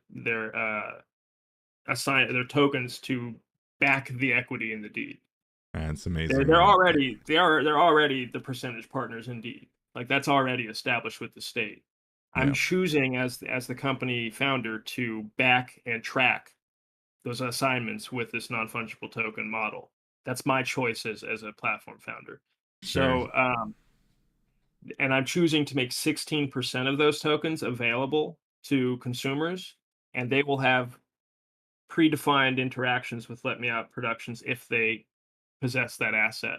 But because they're not named partners, they don't have a partner role for collecting that token, and it's not a security. It's not something where they are a shareholder in the business. They've collected a piece of art that has a serial number. Mm. That serial number has been assigned ownership in my deed to the company, which provides them the ownership assignment to the token ID, which is used in math to facilitate payment by a separate organization that runs that system for us called the Top Brass DAO. So you have a Nice. platform, and then the DAO supports the work, runs a department for the platform. The platform funds the DAO treasury, and the DAO pays token holders for participation in that DAO. And would that top brass DAO be specific to Let Me Out though, or is that something that you see kind of overseeing, almost like the protocol or the structure of LMO, that could be applied to other entities eventually? Because I'm really seeing, like, to your point about the provenance and the fact that you were the first to kind of really lay this out and do a lot of this groundwork, and you've laid it out very nicely for people to understand. Are you concerned about going forward how this is going to be kind of utilized on an open source basis? And I mean, to that point we raised earlier, maybe it has to be an actual EIP protocol if you're sticking to Ethereum. But yeah, just basically, like, what are your next steps, I guess, is the kind of question on the structure side, not obviously on the LMO production side. You keep with marketing, keep pushing it, hoping people will resonate and get those investors in, and that is a clear trajectory. But I do feel like from the technical importance of the structure that you've presented and the research you've done, and you've put it all on the chain, I feel like the next step is getting a protocol ironed out. I want to say what's up to Hex and Charles. He was saying this is deep, and he loved your answer about it being nobody's business as far as those 500,000 purchasers. So yeah, I'm just like, what's your next step on that structure side of things? Because I just feel like the LMO productions and press pass and getting that done is definitely priority. But I feel like you don't want to lose sight of the provenance and the importance of the technical kind of revelations that you've like done so much research around and minted on the blockchain. What are your next steps on that side, and are you concerned? I have to shout out some people, Okay. right? You remember Ian, decentralized producer? Ian, yeah. Yeah. Petra, Zach. Petra is heterotic on Discord if you see them, and Zach runs the Hidden Ones DAO and Slender DAO. Mm. Those three individuals are also early adopters of Web3 technology for film production purposes. They were all about the Elmo structure from day one, super supportive, and they have taken it upon themselves not just to build a protocol that would work for Elmo structure, but a protocol that works for a lot of different systems that have popped up in the what we call the film 3 space. Awesome. So it's called Greenlit Protocol. We're a part of. See, this is why we believe in cross network support and bridging, because I'm not a developer. Right. I don't know much about it. I can read a smart contract. I got myself to that point, but I've already tried coding a number of different things in this space. That's not where I'm strong at. So I like And to it's stay in not my for lane. I'm a everyone. producer, you know. And so I would like to get to the value point in our race to get the dev team on it so we can get our systems in place. But Greenlit Protocol will actually facilitate tokenized interactions that have been spelled out in a deed, which is Awesome. So awesome. the community is working with you, and it's underway. That's what you're saying. Yeah, That's So we amazing, man. actually That's good have to it hear. already built to the point where they haven't launched yet, but we're part of their beta. And beyond that, sorry, I have to take these. I got a disability I take these things for, and now it's anyway. Oh, it's no Beyond problem. We that, can I've wind been down soon. I know it's a long convo. no, it's all good. I Okay. can I do this all day anyway, All right. right? Cool. Um, but beyond that, I've been dabbling at getting some of our token gates up ourselves. So if you have a company ownership token, most of the perks that are spelled out are already available to you, even if it's just in like the Kimani way. Mm, But it's token gated and it's well done. And then as time goes on, it's going to look a lot more fancier and well mm. developed. But we are that grassroots project where we are like the first company ownership token, and that mints the model to the chain was minted March 24th, 2021. So we're talking a month before Bored Apes. That's why David keeps saying we're historical and all this stuff. Yeah. Um, I don't like saying first anymore at all because we were all about that at the time, and I think it just rubbed a lot of people the wrong way. So I like historical. That's a great copy. And then there's other producers that were around that maybe I wasn't familiar with because I was in Decentraland and they were on Clubhouse. But everybody who was part of that 2020, 2021 class, I think, deserves celebration. There's a lot of people doing cool stuff. Yeah. The company ownership tokens specifically are how you design interactions with the platform. We do the ownership assignment. We have exclusive access, of course, to our the part owner spaces and development spaces, and the right to identify with full authenticity as a part owner of Let Me Out Productions, or part of the top brass that runs Let Me Out Productions, of which David is a valued member of both. So Let's I'm go. Let's go. very excited about that. Um, by the way, I'm spelling these out not just to shill the tokens because we need to get more Hey, collectors, but also it's nothing wrong with shilling something like this, and we're here to talk about your project and definitely encourage people to look up the Let Me Out Productions and consider investing because it's really ahead of its time, and yeah, it's going to be really cool looking back when you see, whether it's greenlit protocol, whether it's people referencing the LMO structure, using it as a template. I am sure it's going to be significant. It's not going anywhere.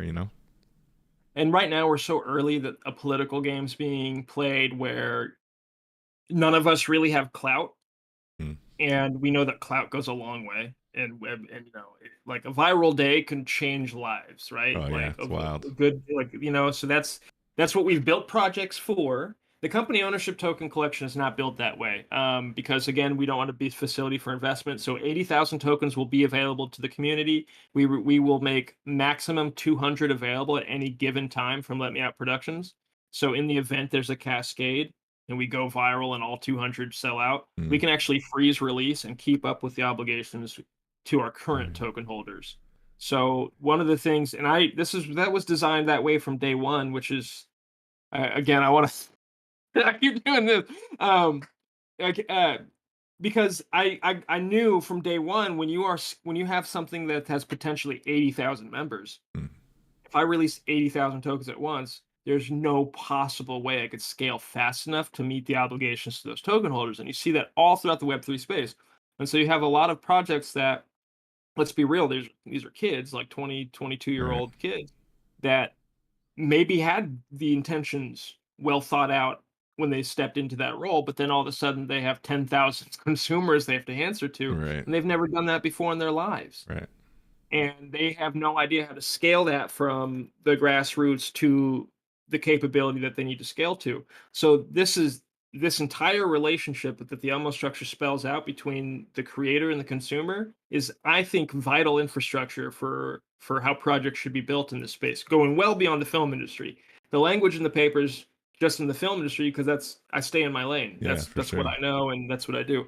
Um, so these perks are not just great for you as a collector, but they're also a great example for what you can do for your token holders in your platform or project. So we do exclusive access to spaces for the token holders. Most projects do. We do access to participate in our top brass DAO and eligibility to run for positions in the DAO. And the positions are paid salary positions. So um, really And cool so it's stuff. kind of a scenario where the collectors are seen as kind of friends of the DAO or whatever, and they'll get first dibs kind of thing. Like Well, the DAO on is a separate organization from Let Me Out Productions, and right. Let Me Out Productions doesn't actually own any of the DAO. The DAO has a contract with Let Me Out Productions where they perform a specific service to Let Me Out Productions, where they run a department of the company. Um, the DAO itself is not necessarily producing content; they are an audience experience DAO. So they're Cool. there to augment the audience experience of the creators and Let Me Out Productions. That's the purpose of the DAO. So any creator that's working with Let Me Out Productions can plug their tokens into that DAO and have the DAO facilitate the rights that they want to spell out to their token holders. Or they can go out on their own and form their own thing. No They can do doubt. that at any point in time. They don't If you're a token holder in Let Me Out Productions and you're in the development process with us, you have full sovereignty at any point in time to break off and go do your own thing. Everything is non-exclusive. That's So interesting. we are a service. So that's how that works. Very Um, cool. You can give potential early access to collectible drops and promotional materials through tokens. You can do what we do at the platform is if you have even one company ownership token, you have the right to develop an idea with a creative producer that works for Let Me Out Productions, and their responsibility is to service the development of a story outline into a production ready asset. So this access is limited to 2 scheduled meetings each calendar month at a rate of 3 hours maximum per meeting, and, it's limited to 1 story at a time for collectors of less than 177 company ownership tokens, and it's a right that's limited directly to the custodian of the token holding wallet. So just to break all that down, just to explain it, not even to this isn't even a shill thing, but we are a development house here. We do produce assets, but Mm. we want creators to feel comfortable using the Elmo structure as a process. So when a creator works with us, we're going to make sure their franchise is on chain. We're going to make sure the story that they brought us is on chain. We're going to make sure that story has all of the ambitions well stated and thought out in a deed or whatever legal wrapper is appropriate for their local governance, and we will help that creator form a token pool to complete the community budget raise for their production budget. Wow. And the main reason we do the Elmo structure is because when I was found out earlier, when we take a franchise to a main house, they get 100% of the thing. Mhm. Well, now we're not taking any franchise to any house; it's yours. We don't Exactly. want to go like That's the We're thing. not The house interested is in the the franchise. blockchain. Yeah, it's your idea, so I respect that. I respect creative sovereignty. That's what's up. No, So that's we're a amazing, service man. And studio. yeah, I really liked what you were saying about maxing it at 200 at a time. That's really interesting, and it does run counter to a lot of what you see in the space, right? Just trying to go as big as possible, sell out as quick as possible. So it's really cool that you've taken that approach to purposely not allow, a kind of viral moment where you're just caught unawares and now you've got tens of thousands of people to answer to and not enough, kind of done and laid out ahead of it. So it's cool that you're doing this kind of phases You in can do that on 200. the show side. The season one of Press Pass, there's 530,916 tokens available in season one of Press Pass. So those can sell out in a day. Right. And that's actually designed for every show and film, every audience experience built on the Elmo structure is designed to sell out in a day. Platforms that are built on the Elmo structure should always be on some sort of fixed growth curve. What we do is a chronological growth curve. So every token is 0.001 ETH more than the last one that was released, and it's directly across from the numbers. So token Right. number 222 is 0.222 ETH. So that said, if you're watching this and you have a little bit of ETH right now, we got 13 early adopter tokens left. At 0.007, it's like $15, $2, Yeah. $3 gas. All right, so Easy that's a entry. company ownership token. There you go. There Yeah. you go. I got those ones up on the screen right now. Check them out. But yeah, thank you, man. That's really amazing. One quick question on this before we briefly touch on your photography. I know we're well over the Yeah, hour sorry. and a half now. But yeah, on the topic of, looking at the more Web2 traditional space, which of course is like still 98% of film industry stuff, right?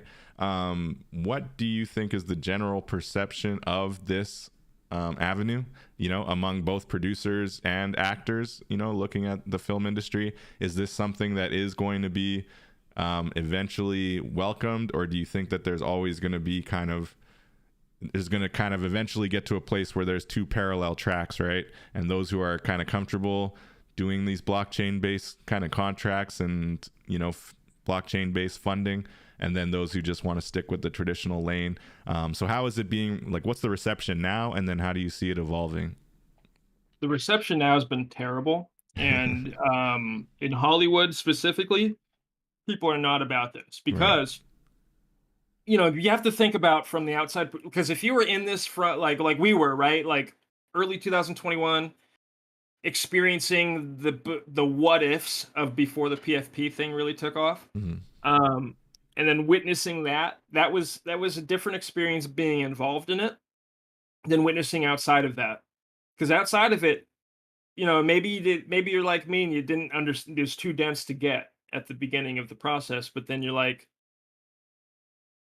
And then you see all the monkeys and the cartoons being sold. And then you're like, okay, I'm a grown adult. I don't want to be involved in that. Right. And then you see $600,000 monkey being sold. You're like, okay, well maybe I missed. Yeah, man, But I might have missed something there.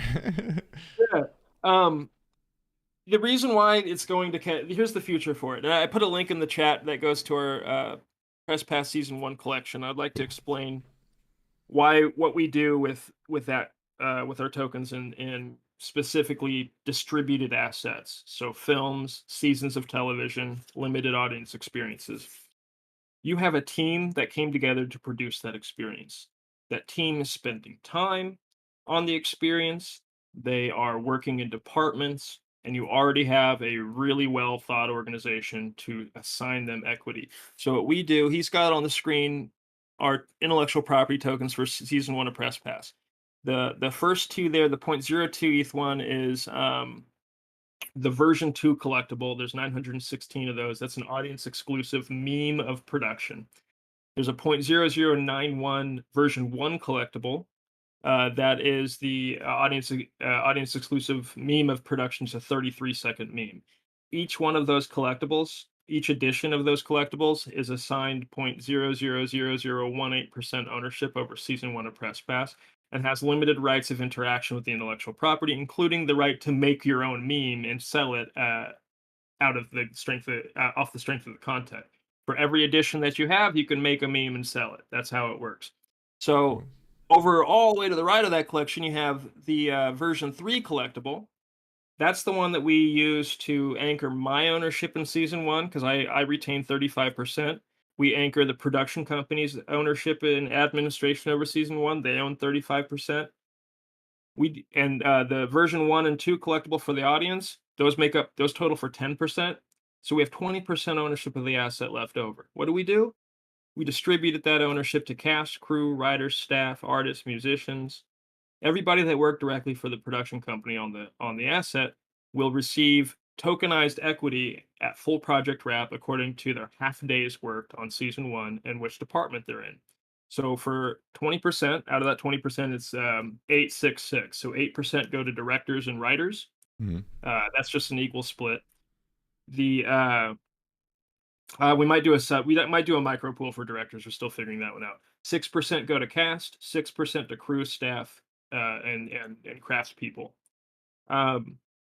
We count out the half a days each person works on production. So one of our lead cast members who's there for all 130 of the 140 shooting days, Mhm. they're going to be there. They're going to have a lot of 6-hour blocks stacked up in that cast pool. Whereas the extra who is there for 2 weeks on episode 8, they'll have a nice chunk of 6-hour blocks added up in that cast pool.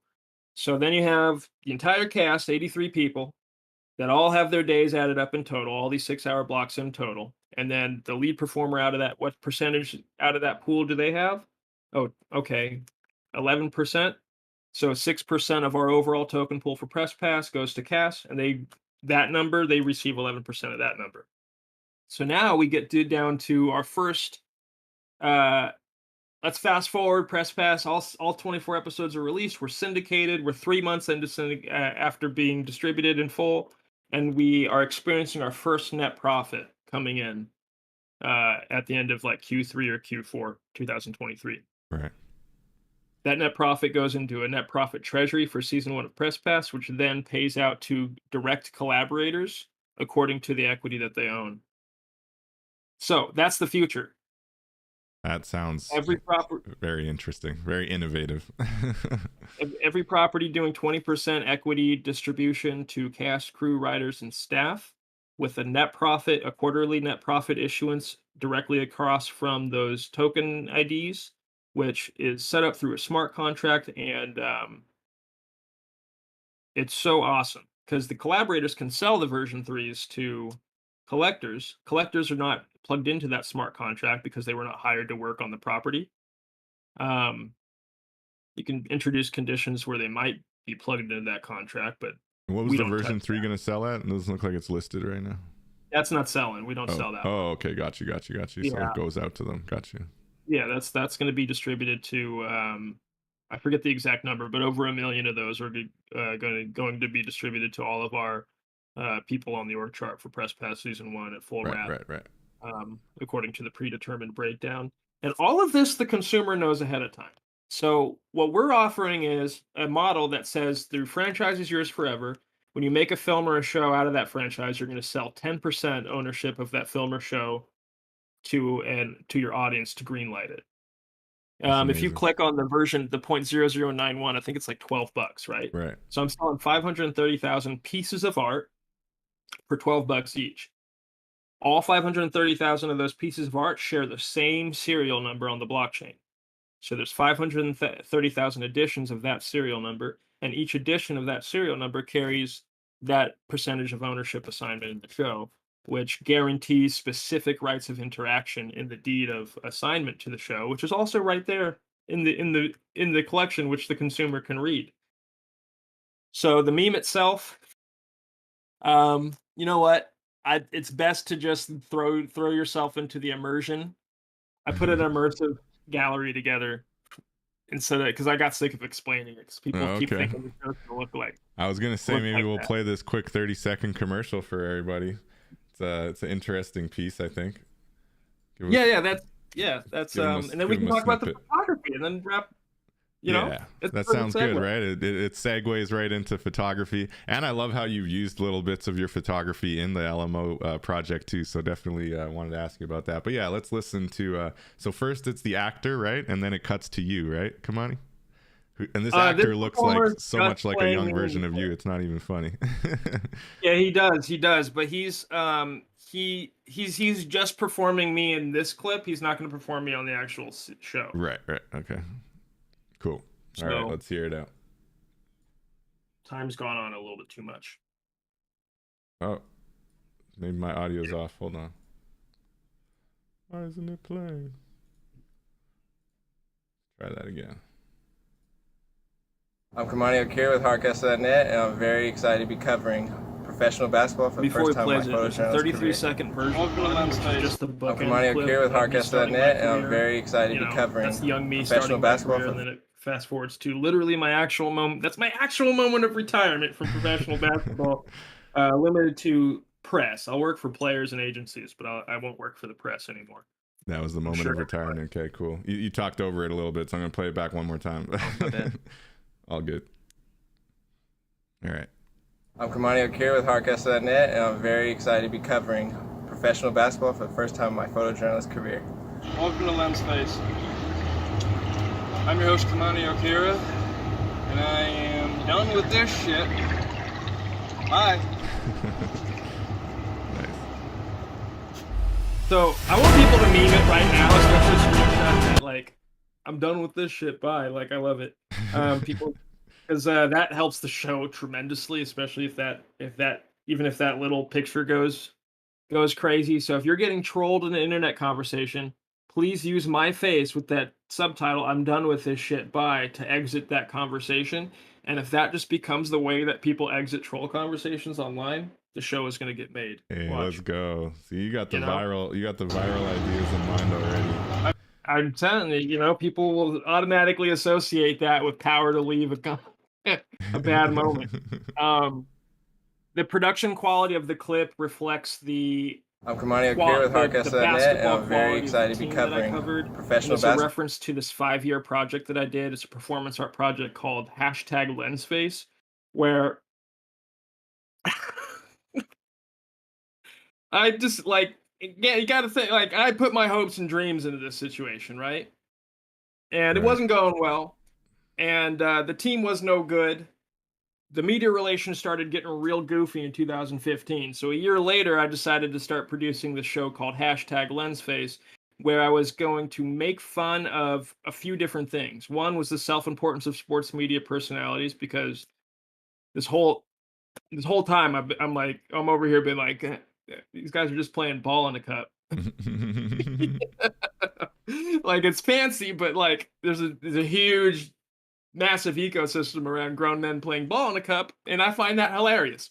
So, so that was never lost. And I play basketball, so that was so like, don't get me wrong, I love the game, but that was still never lost on me that this massive ecosystem was built around this thing, and then we were just shoved into the corner of it off in Sacramento around a team that was no good. And so no matter what content quality we would put out, because a lot of my photos are really high level, nobody cares because Right. you're affiliated with the brand rather than your own work. And I found that to be so funny that I decided to make work that was affiliated with the brand. I like it, man. I think you're onto You know, something. It's amazing. I can't wait to see where it goes, and I'm down for the ride. but We'll see how Press Pass takes off, man. I wish you the best. Everybody go check it out. You got a few really low hanging NFTs that are available for less than $20 if you're interested, and believe in this awesome on-chain vision for film production and really even just IP rights in general. It's really awesome what LMO's been pulling together. You got some devs who see your value building this greenlit protocol. I'm looking forward to hearing more about that. But thank you, man. It's really amazing. So before we wrap, I would love to just hear a little bit about your creative side on the artistic mints that you've put up, specifically amazing photography. And you got some one-of-one black and white NBA shots. So maybe just tell the listeners how you managed to take these amazing photographs in the NBA. I know you've mentioned you were basically a photographer for the Sacramento Kings, and that was an interesting role for you. But you snapped some amazing photos, and there's a lot of photography pros, making pretty good money in the NFT space. It's not as huge as we're hoping it's going to be one day. But you've got a real resume behind you, and these are some amazing shots of, top class or, stars of the NBA, basically. So I can imagine they will eventually catch on and sell, and you can have a really cool NFT kind of community in your own right, just on your photography, putting aside all the production. So what are you doing with that, and how are you planning to kind of do that side of your NFT career? I have so many archive shots, and I have a different mentality about the way that I shoot, because I shoot for the story. I mean, we're all in cinema, and that's at the end of the day, my responsibility is to tell the story. So there's a shot there, brothers, at 7.04 Ethereum, which is much higher than all the other listed pieces, because one of my favorite shots of all time. That's Seth Curry's very first moment playing a real game against Steph Curry on January 9th, 2016. That's amazing, now I have man. The very first, like the moment that Seth checked into the game, you can see Steph has a little smile on his face because he knows he's about to bust his ass, and he did. He did. And I have and Seth Curry and I go back even beyond that, because I went to UC Santa Cruz, and Seth Curry played for the Santa Cruz Warriors. So I had already graduated, and I was visiting some friends in Santa Cruz one time from LA, because I was producing at the Young Turks. And I was up in Santa Cruz, and we were at Taco Bell at 3 a.m, 2013.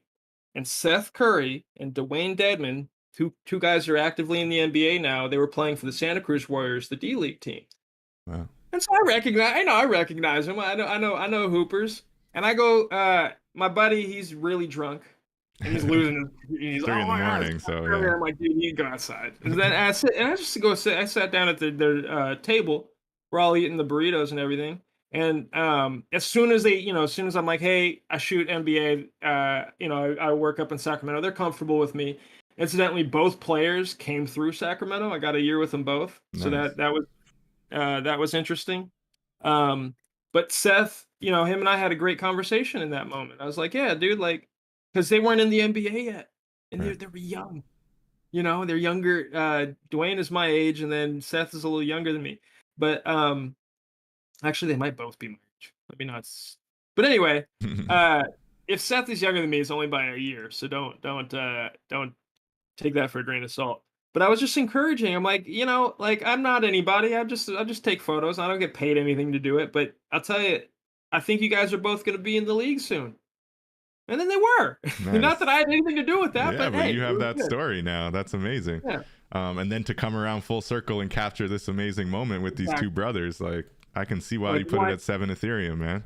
That's really, really cool. Did anyone else capture that moment? So this was their first time in the NBA on court together? Steph played against Steph in a preseason moment when he was on the Orlando Magic's preseason roster the year before. Okay. But this is their first regular season moment, and there you go. you ask anybody in the NBA, preseason doesn't count. Man, that smile on Seth Curry's face, man, on Curry's face says everything, bro. That's amazing. That's just like Oh, and then there's well another done, shot bro. in there with Rajon Rondo in the year that he led the league in assists, and so I tried to capture the essence of a player leading the league in assists in a photo, and I think I did a wonderful job on that one. And there's another shot of LeBron that was collected at our. I did it that early. was a really nice shot. That was really nice. Yeah, because I shoot everything manual focus. People don't understand. I shoot on a 1968 200 millimeter Nikkor lens. It's my main go-to. It's my sniper. Wow. And yeah, 1968? Raven got it. Well, I did an early adopter thing when I first minted them, where I had 0.07 on the first 10 shots. Mhm. And yeah, but that's manual focus. And so catching the ball mid-flight in a pass from Braun like that, I'm just, I'm not gonna pat myself on the back because No, you have a right to be proud of that, man. It's a very nice shot. Like, I'm surprised you haven't, sold that out to like Sports Illustrated or something. Well, now I'm saying you guys come to me, go buy my NFTs, and then you have the non-commercial, and then if there's anything to work out commercially past that, I'm at 35%. All of that spelled out in the NFT. So that's amazing, man. Well done. Isn't that great? Like, I already have everything. If somebody wants to get involved in the shot, they know exactly what's about to happen. And they know the baseline price for the non-commercial. And when you grab the non-commercial, you also have the ability to negotiate commercial deals. But I want my 35%. I suffered greatly. I did 10 years just for rights. So I got to maximize the value of that. No, for sure. And you don't need to explain yourself. Yeah, but that Steph Curry is the 0.75 Steph Curry. That was from his championship run in 2016, baby-faced assassin Steph. It's on there somewhere. That's a steal. That's an absolute. That one right there. He's talking to the ref. That's an absolute steal. Yeah, no doubt.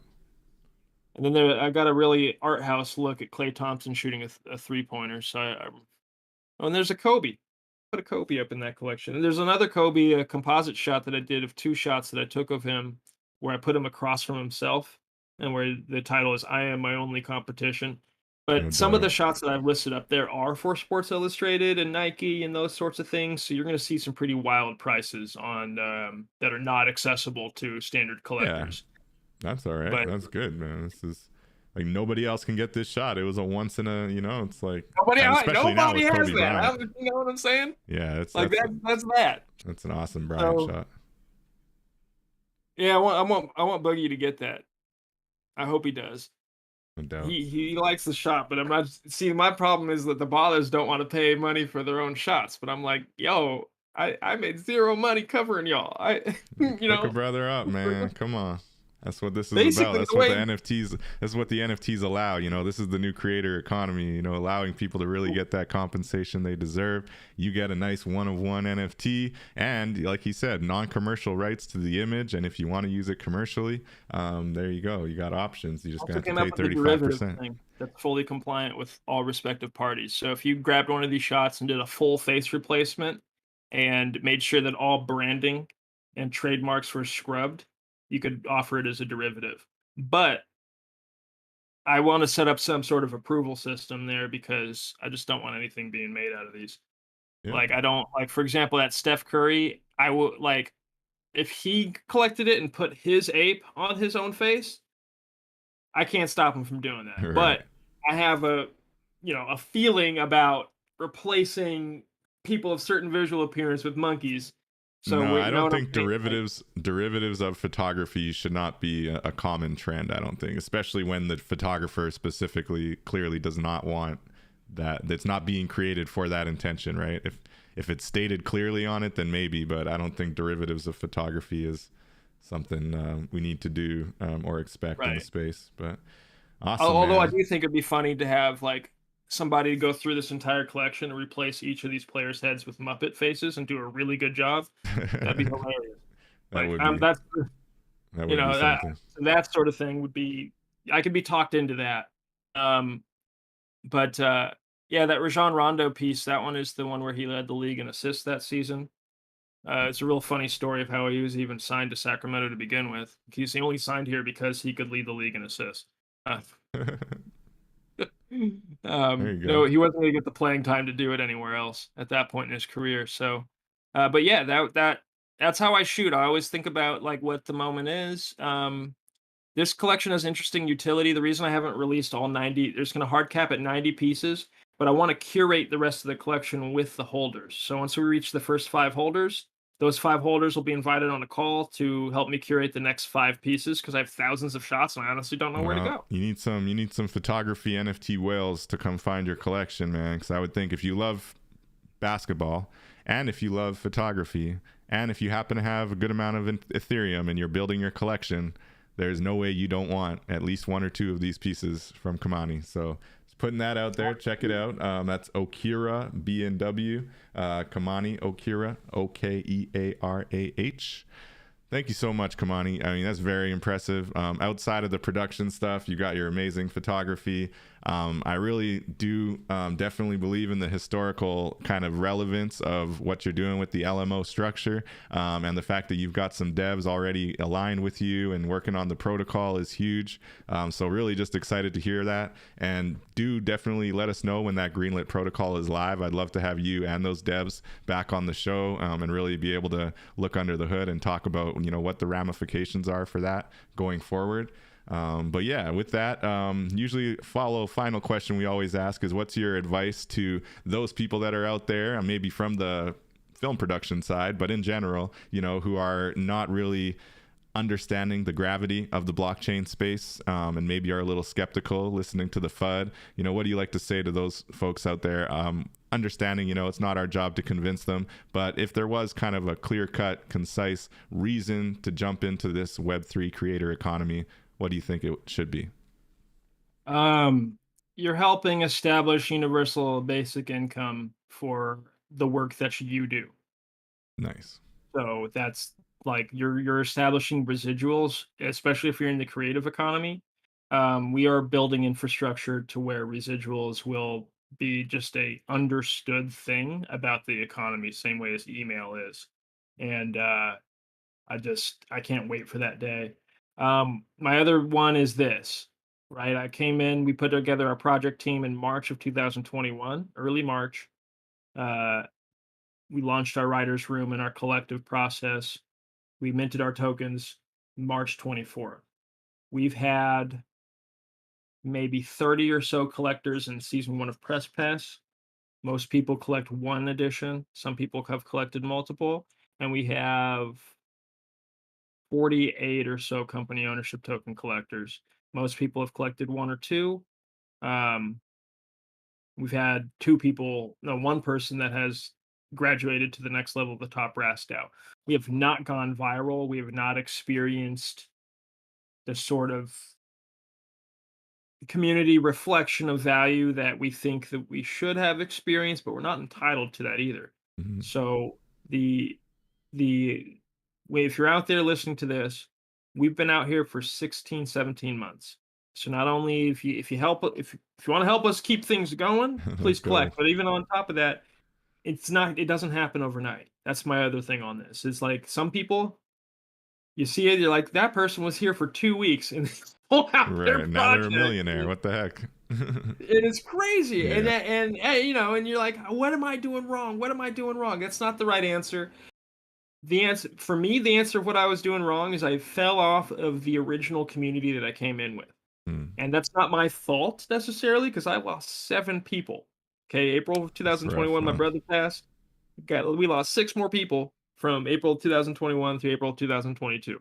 Aunties, uncles, my grandmother, my birth mother. Really sorry. So it was a heavy Condolences, year. man. Condolences. Yeah. That's tough.